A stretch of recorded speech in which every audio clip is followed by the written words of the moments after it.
Can you pronounce your name for me, please, so I can say it right? Calliope. Calliope? Calliope. Calliope. I did butcher the name. I'm sorry. Calliope. All right. That's fine. Did you hear my explanation of number 3? Yeah, that doesn't help the fact that the Confederacy of Independent States literally used the Bible as affirmation that they were doing God's given right by owning people. Yeah, and also, you said they treated them as equal, but you owned them. So how do you treat someone as equal if they're your property?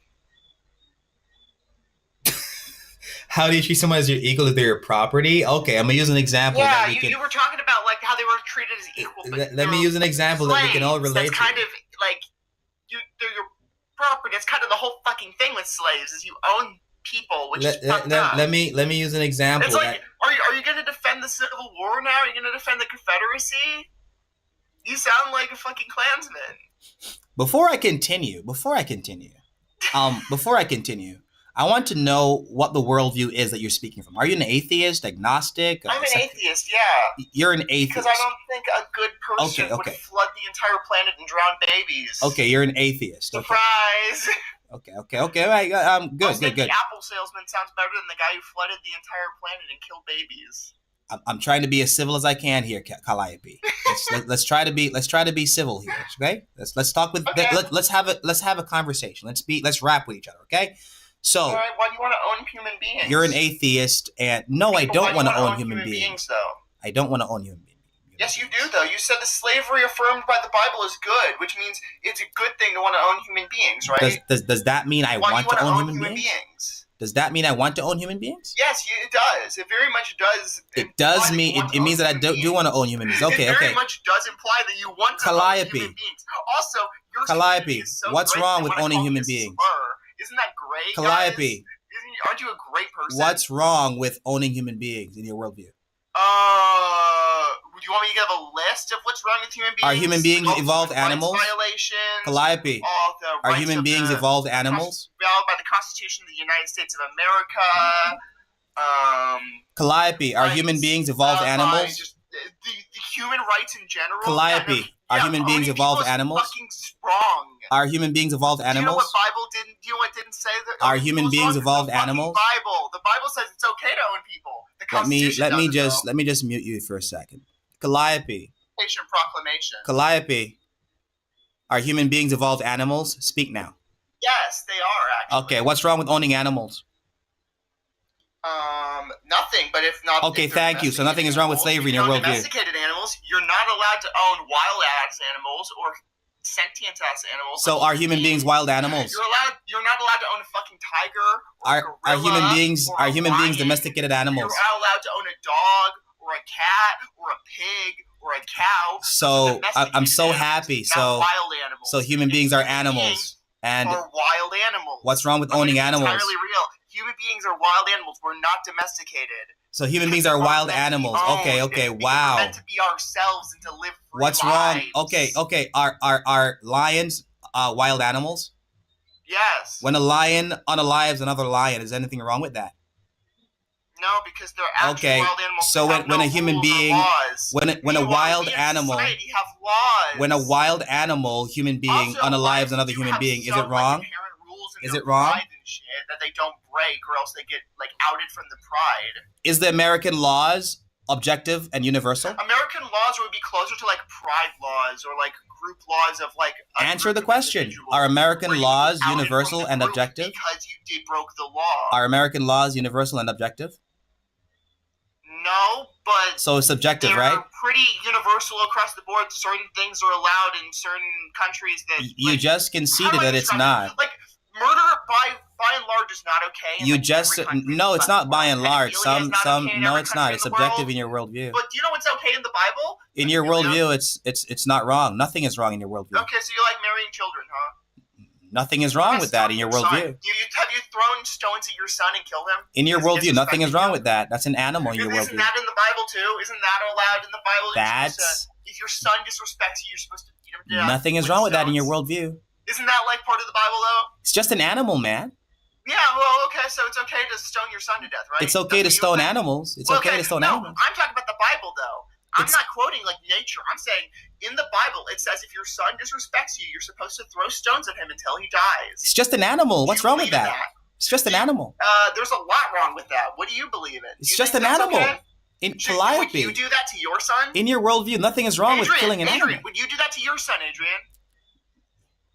Would you beat your son to death with stones? Let me tell you why I wouldn't. Would you? Are you ready? Would you? That's in the Bible. Are you ready for the answer? Yes. The reason why I wouldn't do that is because my son... You're not following biblical law, though. You're not following the teachings of Yahweh. See, you're not allowing me to answer. You're not allowing me to answer. You're going to hell. Aww. You're not allowing me to answer.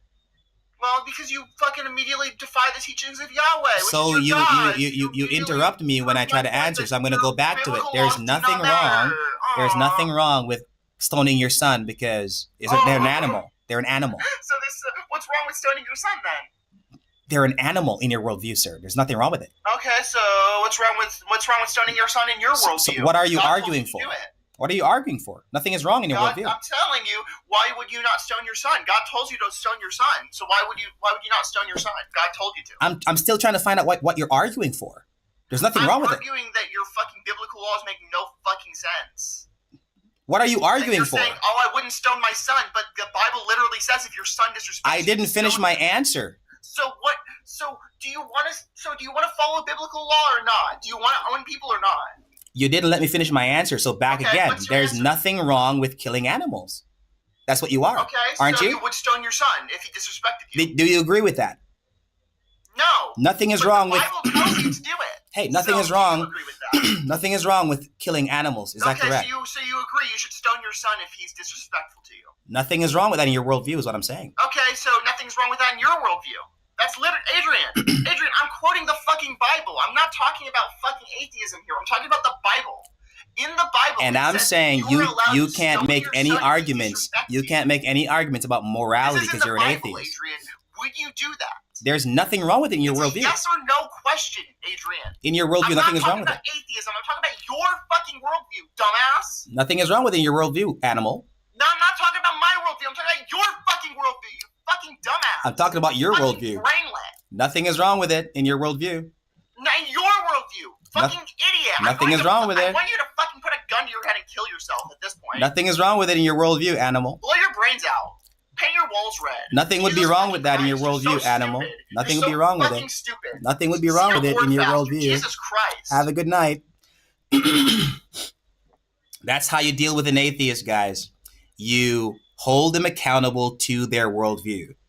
He or she, because he sounded like a woman. I don't even know what the sex of the individual was. Calliope sounds like a woman. She is complaining about atrocities done to human beings in the Bible from a worldview where human beings are nothing but animals. Oh my goodness. The performative contradiction. You see how upset she got when I would not concede to speaking outside of her worldview? And that's how you got to do it, guys. You keep them accountable to their worldview. There is nothing wrong with stoning an animal in your worldview. There's nothing wrong with that. So you're not arguing for anything. You're just ranting about that which makes no sense. And then she said, we're wild animals, and you're not supposed to domesticate wild animals. Nothing is wrong when a wild animal unalives another wild animal, which would be the case of a man stoning his son. Nothing is wrong with it. So you arguing against it, you're just arguing against your worldview. Oh my God, that was so funny. That was so funny. And I'm glad I got all of it on my YouTube channel, all recorded for people to see. And to all my YouTube followers, this is what you do with atheism. When they come and they're arguing against a moral issue in the Bible, point out to them that they have no moral values. They believe that everyone is an evolved animal, and there's nothing wrong with hurting animals. There's not, a matter of fact, I need to say something different, because I would say that something would be wrong with harming someone's animal because that's their property. I mean, come on. Nothing is wrong when an animal unalives another animal. Nothing is wrong with that. So when an atheist argues about a human being unaliving another human being in the Bible, and they say, hey, that's wrong or that's reprehensible, what they're saying is that it's wrong and reprehensible for an animal to unalive another animal. Oh my God.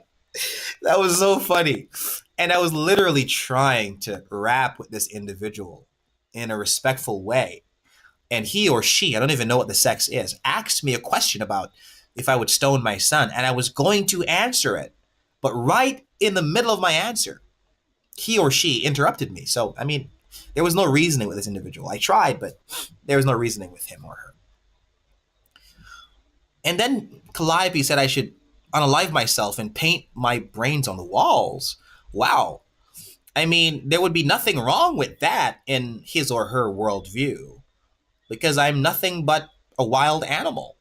And there would be nothing wrong with if he or she did that as well because, again, there's nothing wrong or right in their worldview. So, Calliope, it was lovely talking to you, sir or ma'am. I'm glad we had our chat. I hope you repent before you go to hell. God bless you. All right, let's move on to the next. Tupac. You know, I spoke to a Tupac in the past. I wonder if it's the same. If it's the same Tupac. I wonder. Let's see. Tupac, how you doing? Yeah, good morning, man. What's up? Doing good, man. Have we spoken before? Yeah, for sure. Okay. Tupac. Were you an atheist or were you something? Or were you like a Christian? Yeah, I'm a Christian. But you need help though, right? I need help. I would assume that you really need some help, brother. Why do I need help? For you to be talking like that, you gotta be someone needs some help talking like that, bro. Talking like It's what? not normal for a person to talk like the way. So the way you asked me the question, so let me answer. So the reason why I think you need help is based on your reasoning. If you think that it's okay to unalive someone by throwing stone at them based on what somebody else think, that means you don't stand for anything, and if you don't stand for anything, obviously you will fall for anything. Did I say that it was okay to do that? You're supporting it 100%. That means it's okay because you're not going to support something that is not okay. Did you hear me say? Did you hear me say I support it? You did not use support, but obviously you supported it. You're okay with it. Are you going to give me a chance to answer that or address that? Can I? Yeah. All the chance is yours. Go ahead. Okay.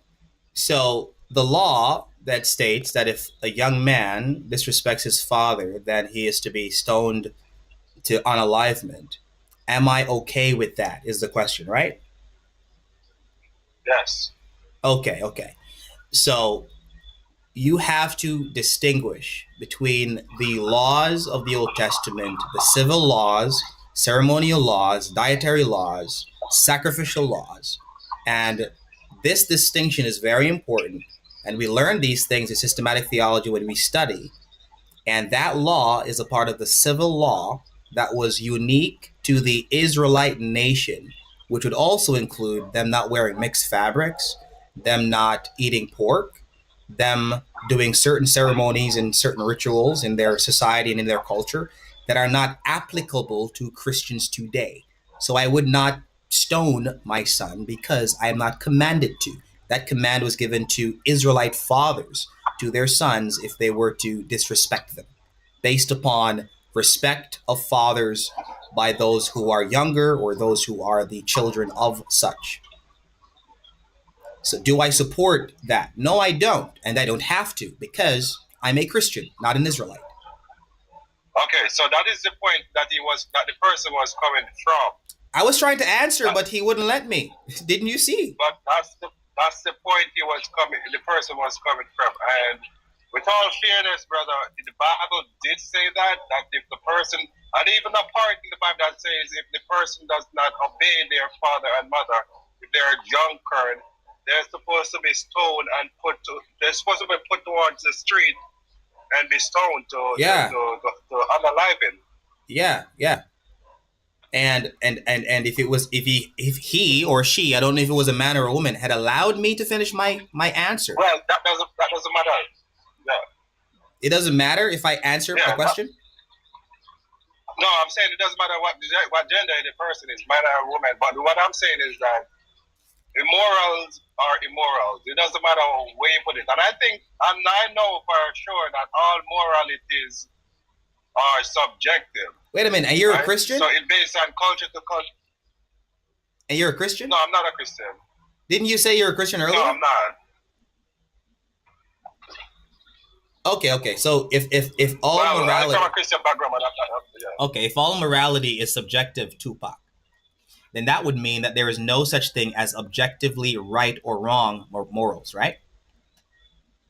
So that's two different word right there. So obviously you can't word both of them together, right? I'm not. I know subjective and objective are two different things. Objective is objective. Right is right. Wrong is wrong. True is true. False is false. Based on what standard? Objective means that it's independent. I'm sorry? Based on what standard? Is it wrong or right? Yeah, but you can't decide if something is right or wrong based on using objective. Objective means that it has to do with reality. It matches with reality. Truth also means that it matches with your external reality. Who determines who determines what reality is? The individual who experiencing it. What do you mean? Okay, the individual that experiences it. Does all individuals have the same experience? So all individuals have the same experience. Oh, really? About their reality, right? Or about their reality. Do all individuals have the same reality? Is what I'm asking. No. If we are accepting reality to be the physical universe or the physical world around us, I would say yes. The reason why, let me tell you why I disagree. I disagree because all of us take in our surrounding through our senses and our reasoning, and not all of us have the same senses and reasoning. Do you agree with that? I think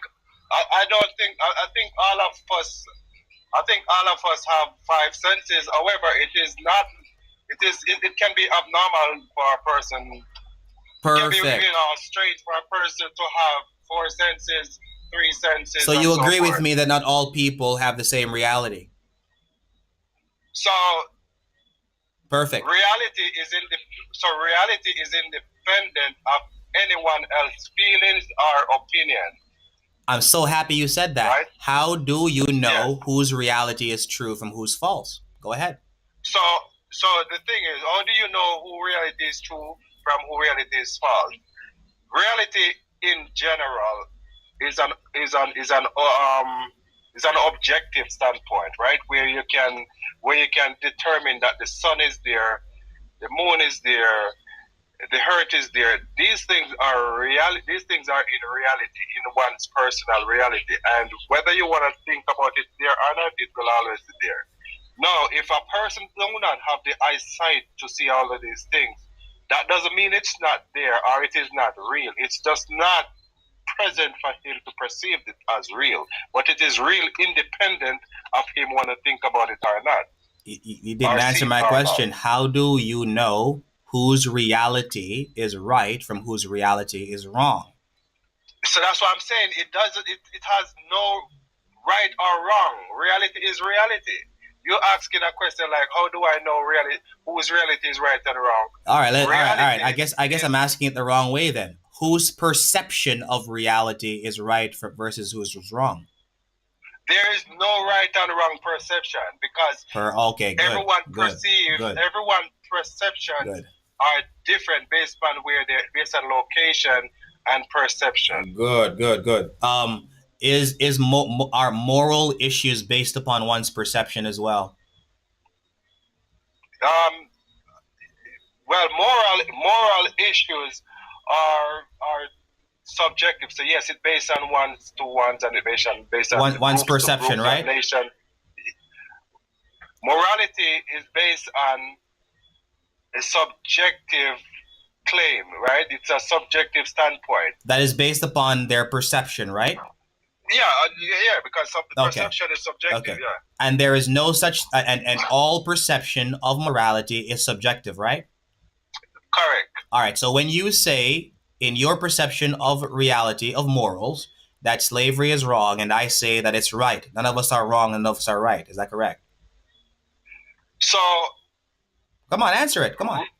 I will answer it. Wrong entails. You see, you're mixing up the words, and I don't know where you're coming from. And I'm gonna educate you this morning. Wrong entails causing harm to something or someone. I disagree. Wrong entail causing harm. I disagree. Like it is wrong. Like it is wrong to hit me.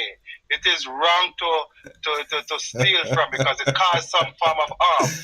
I disagree. You know why I disagree? Because there are Why? some things that we have to do that are harmful to produce that which is good. For example, when I inject medication into my body with a needle, it's painful, but it is good. Not all pain is bad, not all harm is bad. So I disagree with you. You just made a universal statement that that which is harmful is bad.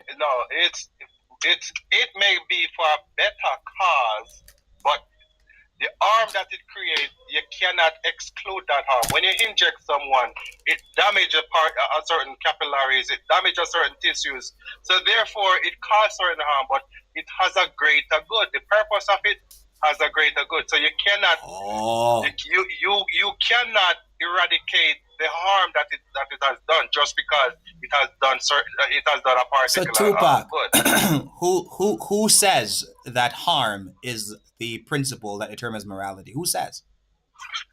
So morality. What do you mean? Who says wrong is the principle that determines morality? What do you mean by that, though? What is the standard that states that the harm principle is what determines what's right and wrong? Yeah. So harm. When you're causing harm to something or someone, you're basically inflicting distress on them. Yeah. And the moment you inflict distress, it is not right, because no one would sit there and want you to this to. Okay, so it's not so it's not right to do that, right? Is it universally? No, is it universally? You're shifting the goalpost. Let's. Oh no, I'm not. I'm asking, is it universally not right to do that? Universally. In some cases, it's needed for you to cause a little harm. There you go again, right? Creating exceptions. Some cases, no. That's what I'm saying is, in some cases, like we just gave an example with the needle. In that case, a little harm is necessary for a better cause or for a greater good. All right, wait. Before we continue, right? I want to ask you something. Have you studied philosophy? Yeah, I dig into it a little. All right. Did you study the subheading in philosophy called axiology? I did not. I maybe have an idea, but not too much. It's the study of value judgments. Did you study? Oh yes. All right, value judgment. Yes. Can you articulate for me what the word objective morals mean? Okay, so objective morals.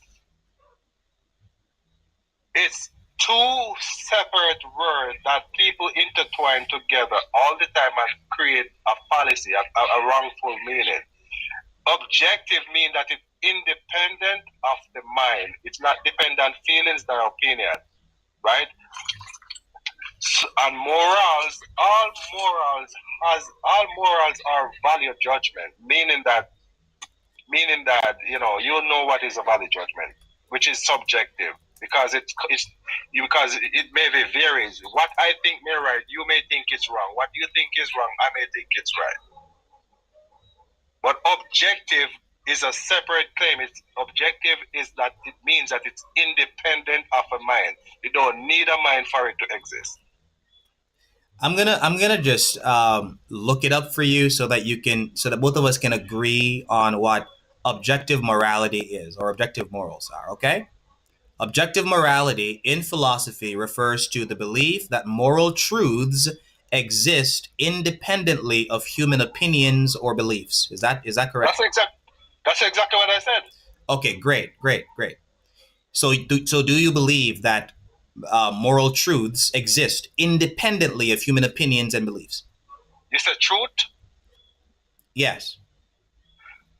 Okay, so truth is all that matches with external, with nature, with realities, right? I don't want to move away from the definition. I want you to agree or disagree. The definition is moral truths exist independently of human opinion or beliefs. Yes, I agree. Okay. How do you identify those moral truths, sir? Those moral truths? That's what you said? Yeah. Okay, so like I said, how do I identify that? It must be aligned with our real experience, with our nature. All right. Very quickly. Is it wrong for two men to have intercourse with each other? If it's wrong for two men, as per the definition for wrong, causing harm to someone or something, no. But for me, I think it's just inappropriate. Okay, so it's wrong. So it's not wrong because it doesn't cause harm. It doesn't cause harm. Yes. Okay. But for me personally, I think it's just disgusting and inappropriate. Okay. So you're using the harm principle as your standard for determining what's wrong and what's right. That's exactly how I use it. Yes, okay. Yes, exactly. Okay. That principle presupposes that human beings have dignity, value, and worth. Is that correct? Of course. All right. So all principles support that. Okay. All principles support that. So human beings have value, dignity, and worth. Then it would be wrong to harm them, right? Yes. Okay. Where does value, dignity, and worth come from in human beings? It comes from our social construct. So society determines that, right? Yes, social construct, society, yeah. Okay, so Nazi Germany back in the day, when they had the social construct or contract that Black people and Jews were not human beings and have no dignity, value, and worth, were they right? Of course not, because you can see where it caused harm. Back again, like I said, it doesn't matter what your value judgment is. If it causes harm to Tupac, you see what you just did? You just said that human values are determined by social contract. You and I both know, because you're an intelligent guy, I can tell, that there are different social contracts in the world. Okay. Yeah. And if it's determined by social contracts, then that means the social contracts that determine that humans have no value are not wrong because it's determined by social contract. No, but why you have to shift the paradigm a little bit back towards a negative point, though? Why can't you look at it and say, okay, you know what? Human beings are valuable, and they has dignity and pride. So therefore, for someone else to violate these things, it must be wrong. Let me tell you. Let me answer that, because that's not what I'm saying. I am saying that because all human beings are created in the image of God, all human beings have value, dignity, and worth. So any social contract or society that says human beings have no value, they are wrong. Any one of them. But if I remove God out of the equation, I remove his revelation, and I say it's only determined by social contract, I've placed myself in a position where my society cannot judge another society with reference to how they treat human beings, because they determine what's right from what's wrong with reference to human beings and their dignity and value. Yeah, and that is and That's what you just did. That is a good point. And listen to what I'm saying now. That is a good point. Yeah, you just destroyed your position. You need, Go ahead. but what you need to do in that case, right? If you are gonna remove a god from that equation, you have to put yourself within that space that you use morality. And when I said morality, I mean that you must make sure you take responsibility and accountability for your action. Therefore, if you did something wrong to someone, you must never be like it's okay and you will actually do it again. Yeah, I wouldn't do that. I wouldn't do that. If I believe that social contracts determine human value, then if I lived in a society where human beings have no value and I did that to a human being, hey, my society determines my values, so I wouldn't think it was wrong. But if I was living in Jamaica, well, I live in Jamaica. The Jamaican government treats human beings with value, worth, and dignity. If I were to harm a human being, I would be punished because the society determines that. But in your worldview, Tupac, social contracts determine human value, dignity, and worth, which would then mean that it would be wrong to harm human beings. But not all social contracts view all human beings to have value, dignity, and worth, which would mean, let me finish that. Tupac, if you are consistent, you would have to say that you agree with the cultures that don't think that human beings have value and worth. Why would I agree with a person who treats someone with low or no value when I specifically tell you that immorality is wrong and it should not be practiced? I said, if you are consistent, you would do that. But because you're being inconsistent, you're just saying that your social contract says that human beings have value, dignity, and worth, and they should not be harmed. That's your social contract. But somebody else's social contract that says the opposite, they wouldn't be wrong because that's their social contract. No, they would, because morality is, I don't think you're getting it, brother. Morality is the threshold that you use to determine these things. But you said that morality is determined by social contract. And morality is of course it is social. But if someone from I would say Guyana come to Jamaica, or some other country come to Jamaica, and you see that they trying to eat our cats, or they try to eat our dogs, right? Would you think that is a moral act? No, I would say that they are wrong because exactly. Well, actually no, I wouldn't say that they are wrong. I wouldn't say that because why wouldn't you say that they're wrong? Because they're animals.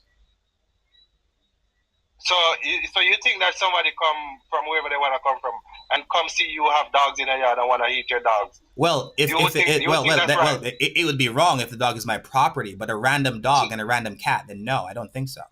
No, I'm saying your dog. Of course, I would think it would. Yeah, it's wrong. It's wrong because you're not supposed to. Because the Bible says, "Do not damage anyone's property or steal it."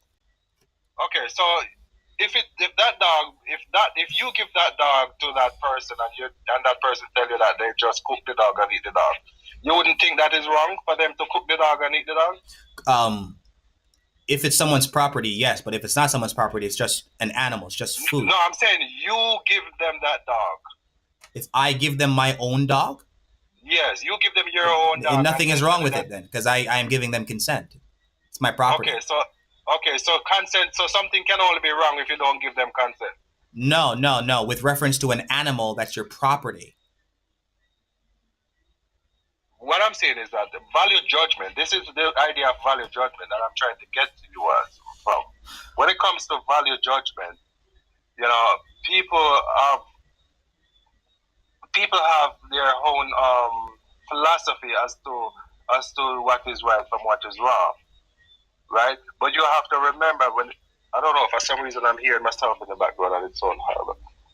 But anyway, when it comes to value judgment, it is a profound topic where a lot of times we be biased and not accepting the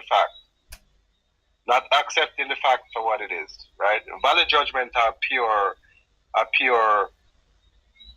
understanding that we should we should avoid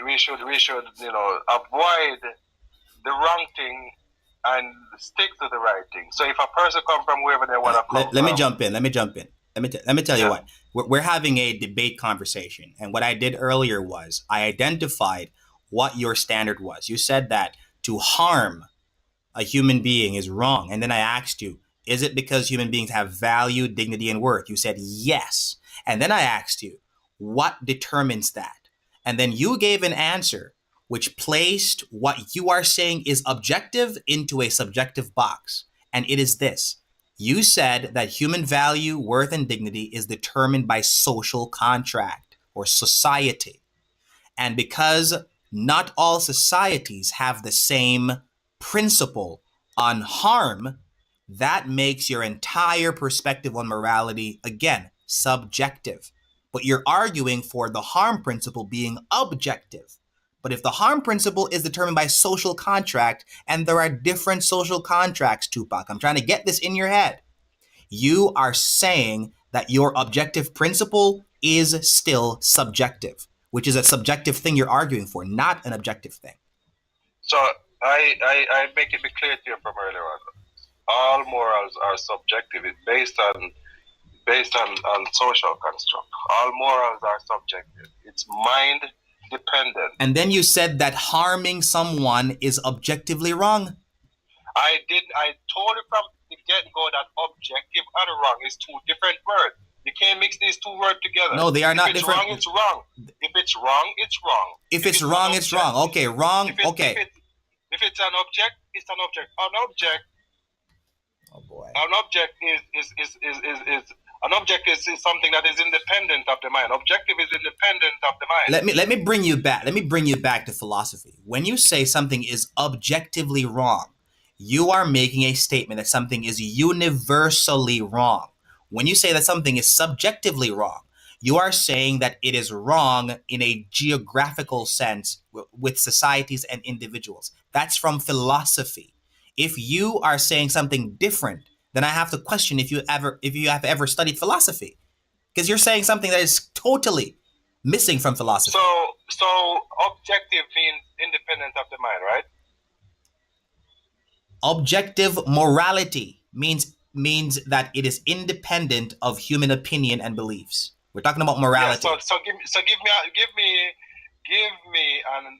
But Tupac, what you're doing is you're separating the words objective and morality when in philosophy those words are not separated when you're talking about moral issues. No, it should be separated. That is the problem. There you go. So you're correcting philosophy. That is the problem because it should be separated. Tupac, you're correcting philosophy. No, I'm correcting you, not philosophy. Oh no, but I'm quoting philosophy. I'm quoting philosophy. You're not quoting philosophy because if you quote, what? Tupac, I'm quoting philosophy. I don't think so. You don't think so? Mm-mm. Oh wow. Okay. Do you know of Jeremy Bentham? No, I don't know him in person. Okay. So Jeremy Bentham is the one who argued for utilitarianism, which is what you're arguing for. That the harm principle is what determines right from wrong. And Jeremy Bentham agrees with me on what I'm saying. That objective morality is that which is universally wrong or right, and subjective morality is that which is geographically based. You're quoting a philosopher by saying that the harm principle is what determines right and wrong, and you're not even agreeing with the individual. Well, like I said, my brother, objective is an independent claim. Subjective is a personal faith. You have just demonstrated that you do not have enough knowledge in philosophy to even have this discussion. You're making distinctions between words that are not distinguished in philosophy. And I'm literally wondering where you get these things from. Now I'm going to ask you, sir, what's your source for these things? What's your source? Well, the source is not the main thing right now. No. It is the main thing now. What is your source? No, the source is not. Don't shift the goalpost, my brother. Don't shift the goalpost. No. I'm not going to move further until I know what your source is, because you people like to make things up on the spot as if. No, it is not made up. What I'm saying is that I know it may be foreign to you. No, it's not foreign to me. If it's not made up, what's the source then? What's the source? It is because you are being competition. I'm going to ask you one last time, Tupac. What is the source that you're quoting from? What is my source? Yes. Well, reading. I read, of course. I read a lot. Okay. What's the source that you read? I read a lot of philosophical materials. And what philosophical material distinguished the word objective morality from each other? Which source? Well, like I said, objective is objective. Morality is morality. There you go again, quoting something that you just made up. Where is the source? What do you mean, where is the source? What is the source? You keep on talking about source, my brother. That's not the argument. Where is the source? Where's the source? All right, I'm going to make this clear to you. You just said again, objective and morality are to be distinguished and separated, right? Of course it should be. Okay, what source supports that? In what philosophy. What source support that? In philosophy. Go ahead, tell me. What is philosophy to you, though? Boy, philosophy is the study of wisdom or the love of wisdom from the etymology of the word. So in philosophy, you study, it's an umbrella term that encompasses metaphysics, epistemology, axiology, anthropology, ontology, and the questions of the worldview perspectives.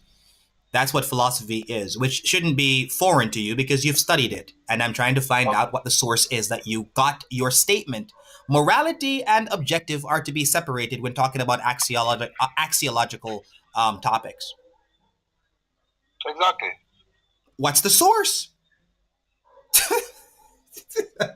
Yo, Tupac, we're going to talk again here. God bless you, man. It was lovely. I can't manage this. I can't manage this at backside. Me if you're talking a patwaterati, Judge. I can't manage this, brother. Me spend too much years I study philosophy for one man I come tell me, say, you feel separate the words objective and morality when talking about axiology and moral values and moral judgments, which are drawn from philosophy.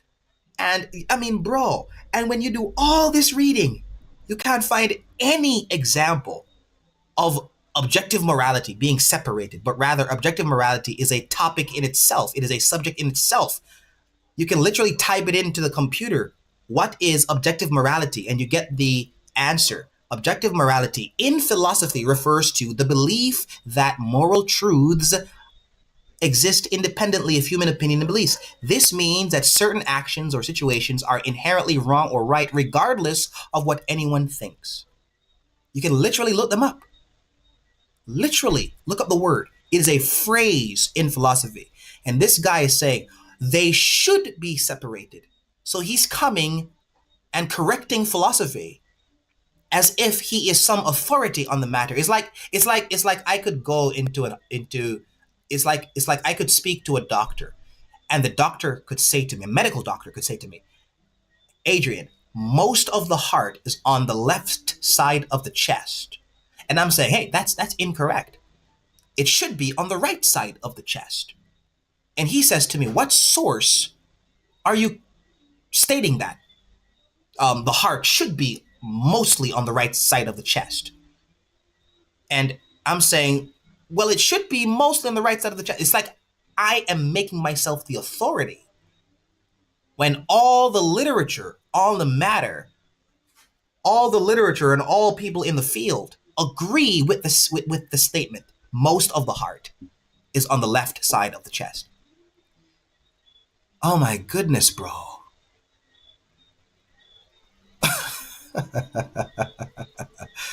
Oh boy, that was funny. That was funny. I was done. I was done. I was done. I was done. That was over. That was over for me right there. That was over. Oh boy. Oh boy. This guy is saying that it should be. Oh boy. And then he's saying that morality is subjective. Okay, fine. I understand that's your worldview. If you're arguing for subjective morality, then when you say that slavery is wrong, all you're doing is telling me what your opinion is. If it is not objectively wrong, then there is no obligation for anyone not to own a slave. But then you made an argument for objective morality, objective right and wrong, by stating when you harm a human being, you're wrong. And slavery harms human beings. But then I asked you, do human beings have value, dignity, and worth? Which would necessitate that if you harm them, you'll be wrong. He said yes. Then I asked him, what determines the value, dignity, and worth of human beings? Then he shot himself in the foot when he said, social contract. Because there are different social contracts in the world, which would place his argument for objective morality in the box of subjective morality. And I can't believe that this guy could not see that. Oh boy. That was hard, man. That was hard. Oh, Busy Mom. Did you hear what was going on just now, man? Hey, how's it going, Adrian? Yeah, look, I was not philosophy major, right? So, like, I would have preferred if you kept it layman, you know.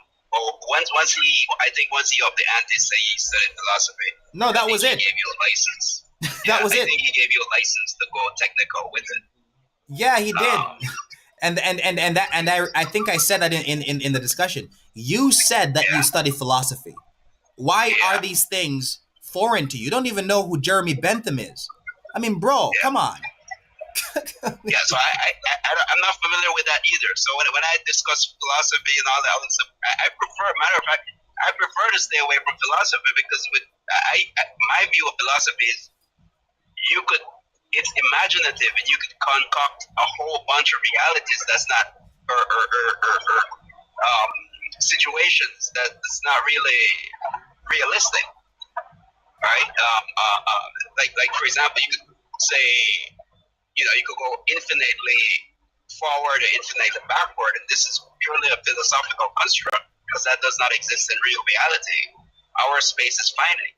Yeah, you're right. You're right. There are things in philosophy that are ridiculous, but you and I would say that they are ridiculous because they contradict our standard of revelation.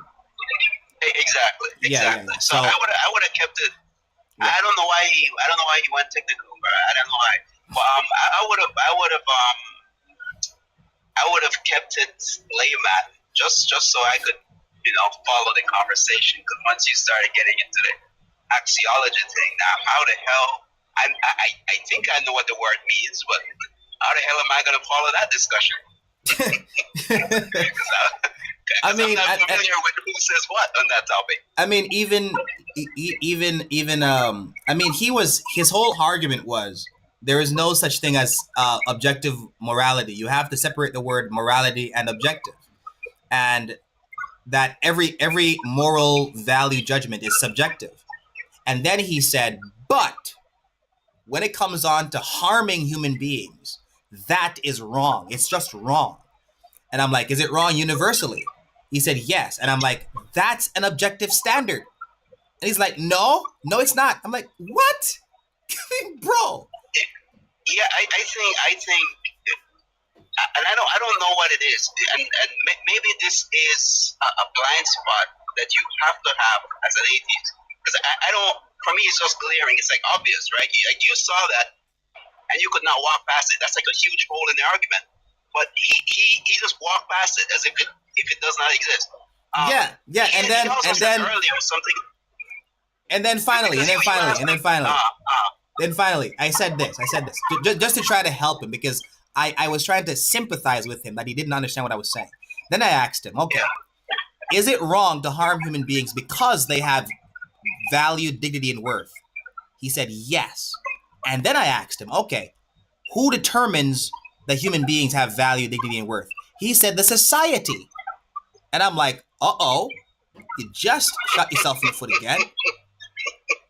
And then I said, okay, but there are different societies. So aren't you arguing for subjective morals and saying that you're arguing for objective morality when it comes on to harming human beings? He's like, no. Again, you need to separate the words. I'm like, nah, I was done. I'm sorry. It was over. Yeah. I think So I try. Maybe it's just my thought process, right? I really try to, because I'm a bit more conceptual, but as well as visual learner. So like I need you to illustrate this thing, right? So I would have said applied it to a specific instance, right? So rather than just as a concept necessarily, as is it, you said, is it okay to harm a person? I maybe would have like tried to instantiate it, like, okay, so when like you see, like when you refer to the mustache guy and back in Germany in 1930s Germany, Yeah. And you say, you know, how they view, you know, black people and the J people. Yeah. I think you should have stayed on that a little bit longer, so that to like steelman your position or his position off of using that exact scenario, because I think once you go conceptual, I think people lose sight of the big picture, and it's not only that, it's already that his argument has this huge hole in it that he does not seem to be able to see. And I don't know what, like, whenever I have this conversation with people, I always ask them, like, what is the basis? How do you determine right or wrong? I don't want to get into the technical terms, but how do we determine what's right or wrong? And ultimately, they come to that same thing. They will make that same thing. It's society. So I say, well, if this society determines it's okay to eat people, then they will argue against the position they just said 2 seconds ago. Yes. And for the life of me, Bismom, I can't understand. I don't know if they're doing it deliberate on purpose, or they are just stupid. I don't know. I have no idea. I have to. Well, I'm glad you could have had that one-on-one, but I just for the sake of like simplicity, bro. I think your thought process is a bit too technical, in the sense as if you think that everybody is as capable of parsing things in the way that you're parsing it. I don't think most people are able to do that. I'm gonna take that correction. I'm gonna take it, and I'm gonna in the future be more simplistic. And you know, in the beginning, I mean, that is generally my approach. But if you're gonna bring yourself across as this guy who studies philosophy, I'm like, hey, I study philosophy too. Let's get into this. And then I'm realizing that. Come on now, you know that's not fair. I mean, like, bro, that's not fair. You're very perceptive, so I think you could tell just based on the way he words his argument that he. Yeah, you know what, Bismom, I stand corrected. You're right. I'm not gonna beat around the bush there. I saw it pretty quickly that he didn't know what he was talking about. You know he couldn't swim, but you took him out there in the deep anyway, right? So yeah. I would say, you know, just keep him there, just like. Yeah, I should have kept it simple. Yeah, and I should have kept it down on anybody, right? I'm not talking about down on anybody, but I guess so that everybody could, because I think ultimately the whole purpose of this exchange is for us to learn something. Yeah. Even if we're not on the same technical level, and I think again maybe because of your training, it comes easier to you. You're used to parsing these things and reading long documents and having to be deeply analytical with your approach.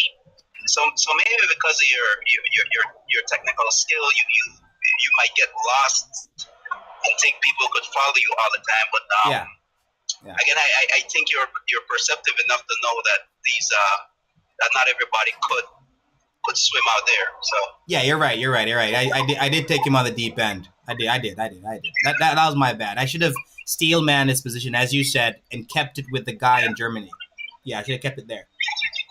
Yeah, because I did bring it up. I should have kept it there. Because whenever they could come and talk to you like that, I give them the benefit of the doubt, right? Because they came into quote unquote enemy territory, right? It's not just their own forte that they're behind throwing stuff at you.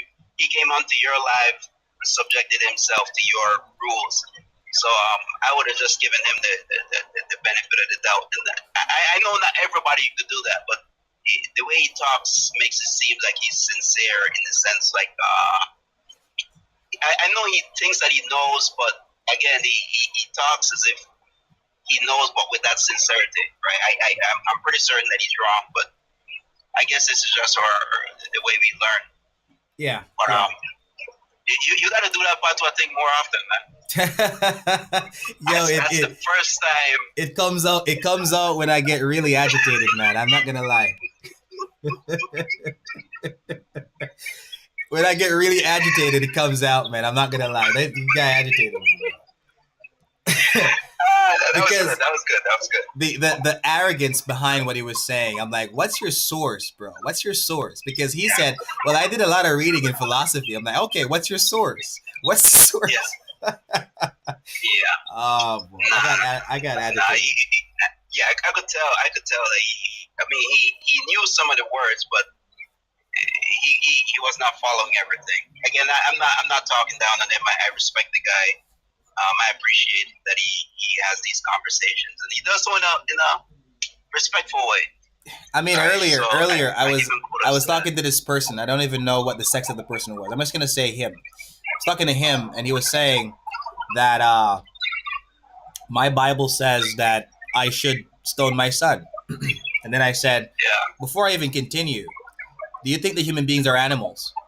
He said, yes. And then I said, there's nothing wrong with stoning an animal.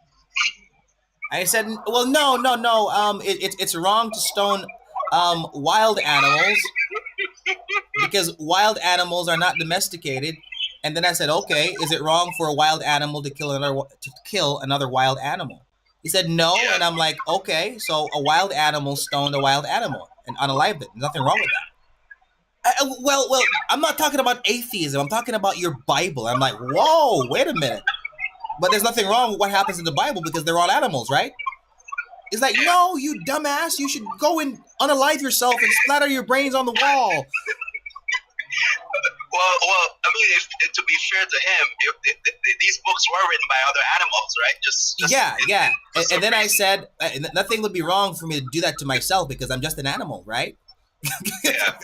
It made him so mad. He started cursing me out and all that. I just kicked him because it was over right there. It was over.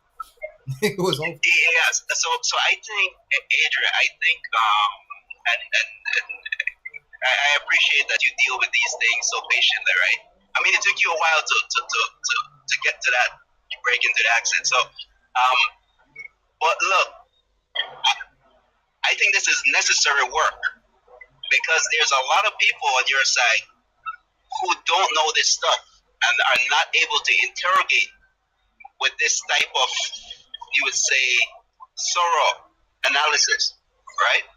So, and what happens is you get they get drawn into these areas. Well, oh look, you have this in the Bible, you have that in the Bible, and as a person, for the believers who don't know why they believe what they believe, right? Whose faith is not strong necessarily, who don't really have that type of conviction.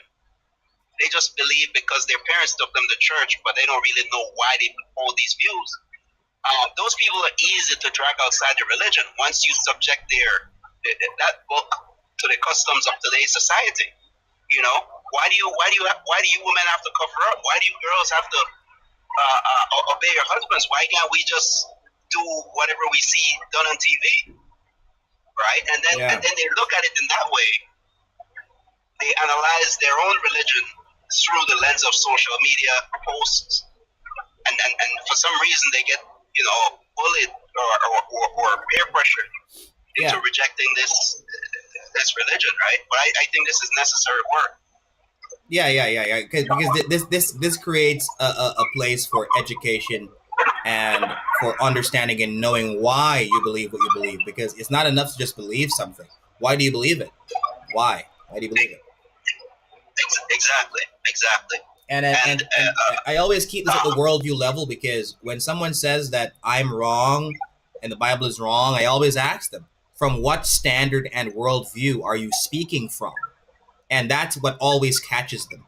always catches them because they have never taken the time to think about their worldview in a defensive way, but they've always thought about other people's worldviews in an offensive way to offend and attack, but never to defend their position and protect their position. Never. That is 100% correct. See, they're always playing offense. They're never defense. Yeah. I put them in the defense, and it always gets them angry. You got to put them in the defense. They get so mad when you do that because it's like it's a shock to their system. They're so used to Muslims and Christians just answering their questions and defending their religion, but they've never been placed in a position where they have to defend their own and realize that their positions are indefensible. Indefensible. Absolutely, bro. Whenever I get in this conversation, I try to insert you would say like this premise that yes, you may or may not like our religion. It's fine. You know, there are things that I might not like about it, but we still have a standard by which we judge these things. So tell me about your standard. All right. So if I'm going to have to defend my standard, let you defend your standard, right? And that, like you said, they find it repulsive. Like, how dare you question me? I am God. Yeah. My religion is God. Yeah. Right. So my atheism is God, or whatever. So it's beyond. It's beyond consideration. It's beyond any type of rebuttal. Yep. They always do that. And another thing, it is very easy to be offensive, stand on the offensive without defending anything. You can point out problems in things that you think are problems or things that you don't like. I can point at anything and say, I don't like this, I don't like that. But as soon as I am asked, okay, you don't like this, and you think it's false, or you think it's wrong, or you think it's bad. Okay, Adrian. By what standard, Adrian? By what standard? And then you're like, uh-oh, never thought these things through. Yep. The other day, it was floated that me and you should team up, do a 2-on-2 kind of debate discussion kind of thing. And I was with it. It's not a lot of people I would do that with in terms of team up. But I see how you conduct your conversations. You let other people talk. You seem insightful and thoughtful and analytical. So even if my mind gets locked in a word or try to access something, I could say, like, I don't mind taking that little break because I'm pretty sure you'd be following along. You would probably catch whatever I miss, kind of thing. Yeah. But I don't think anybody would sign up for me and you versus them. I don't think that. No, because they would have to defend the position. They would have to defend a position. And you and I could argue for basic theism and basic universal moral ethics being the case and being that which we have to affirm. And to not affirm that places you in a worldview that is indefensible with reference to human dignity, value, and worth, and universal moral ethics. Yeah. And you know, I said even the flying spaghetti monster is more tenable than atheism. Yeah, even that,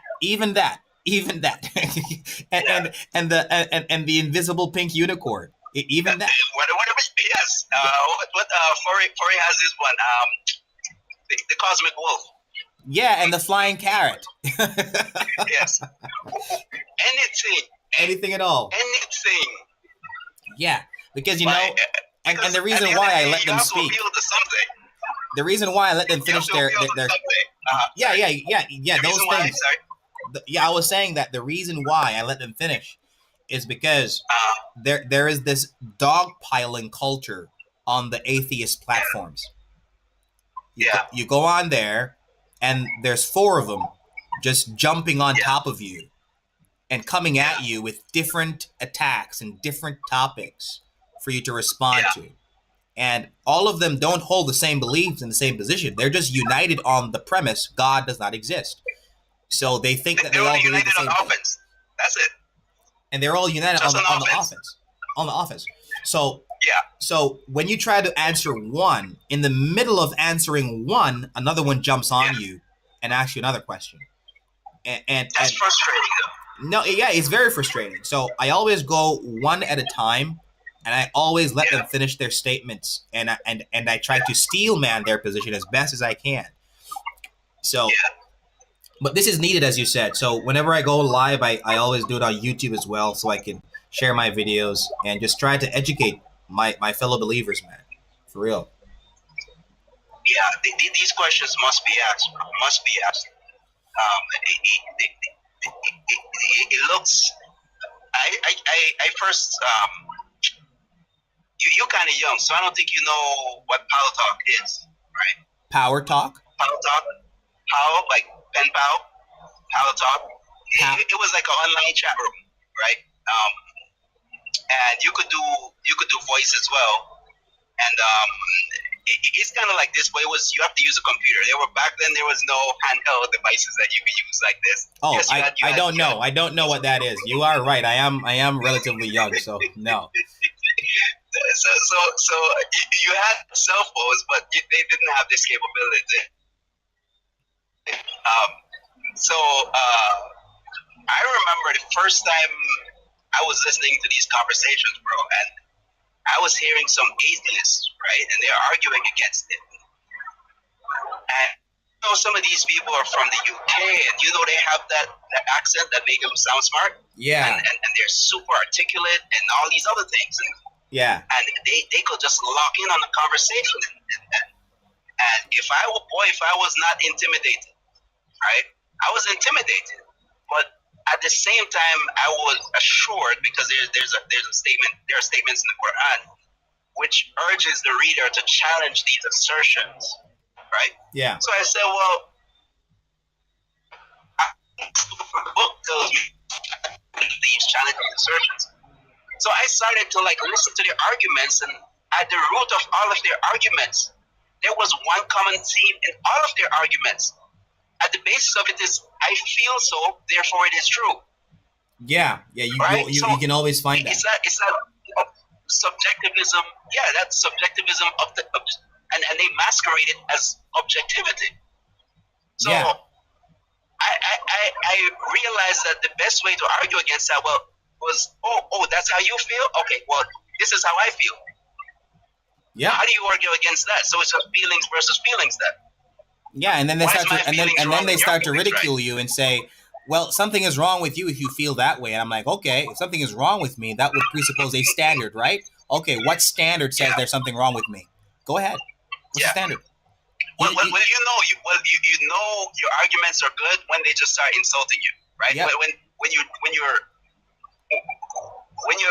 you're making a point and their only response is to insult you, right? They don't want to respond to the point, but so they recognize it. They just don't know how to deal with it, and it's just they're just gonna insult you after that. Yeah, definitely, man. Definitely. Well, Busy Mom, it's always a pleasure having you, man. Thank you for coming up, and thank you for giving me those pointers because I'm going to use them next time. Be more simple, be more simplistic, and if I identify someone claiming to be an expert to not be an expert, keep it simple. I'm gonna do that. Yeah. You have a full toolkit, so you could make out you could go for the razors, or you could go for the ballistic stuff if you want to.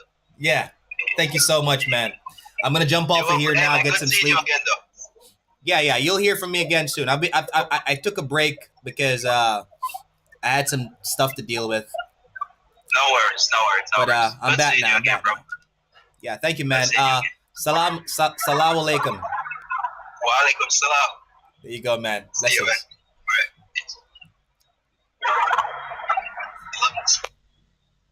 All right, I'm gonna jump off of here now. Thank you all for listening. We had some discussions. I mean, as I said, number 3 really drags the attention because everybody will say that slavery is wrong. But, as a Christian, there is a version of slavery that is not wrong. And it is exemplified in the relationship that a Christian has with Jesus Christ. Jesus Christ is our Lord, and we are his doulos. The Greek word doulos is translated servant in the New Testament, but it literally means slave. So he is our Lord and we are his slaves. And that is a relationship that is based upon treating the slave with value, dignity, and worth, and as your equal. If I was a slave owner, if I was in the Congo, for example, and in the Congo, slaves are bought, slaves are sold, I would buy a slave and treat that slave like my roommate. Literally buy that slave so that no other master would buy him or her and mistreat them. And why would I treat my slave like my roommate? Because I'm commanded by scripture to treat everyone, regardless of their social class, with value, dignity, and worth. And that would be what biblical slavery is, that which is affirmed in the Bible. The one that is affirmed in the Bible is the slavery where the individual is treated with value, dignity, and worth. And there are only three options, have good slavery, bad slavery, or no slavery. The Bible records all three. The Bible records instances of no slavery. The Bible records instances of good slavery. The Bible records instances of bad slavery. But the Bible affirms good slavery. And the Bible also affirms no slavery. Where does the Bible affirm no slavery? 1 Corinthians chapter 7, verse 12. Well, not 12. 1 Corinthians chapter 7, verse 21. I mixed up the numbers just now. I said 12 instead of 21. Paul says, if you are able to be free, go be free. So the Bible affirms no slavery. In Colossians chapter 4, verse 1, masters, treat your slaves with value, dignity, and worth. Or rather, literally, justice and fairness. So the Bible affirms good slavery, and the Bible affirms no slavery. The Bible records bad slavery. Anyways, guys. Wait, just to close that off one last time. The Bible affirms monogamous marriage, but the Bible records both monogamous marriage and polygamous marriage. Can I, as a man today, marry more than one wife? No. Can I do that? No, because it's not affirmed by the Bible. It's condemned by the Bible. But it's recorded. We had men in the Bible who had more than one wife. But what is affirmed is what is said in Genesis. A man shall leave his mother and father and be joined to his wife, and the two shall become one. So the Bible affirms monogamous marriage, but it records both polygamy and monogamy. The Bible affirms slavery that is based upon value, dignity, and worth of the slave. But the Bible records the slavery that is based upon injustice, exploitation, unfairness, and stuff like that. Anyways, guys, thanks again. It was lovely streaming. And I'll see y'all again. God bless you.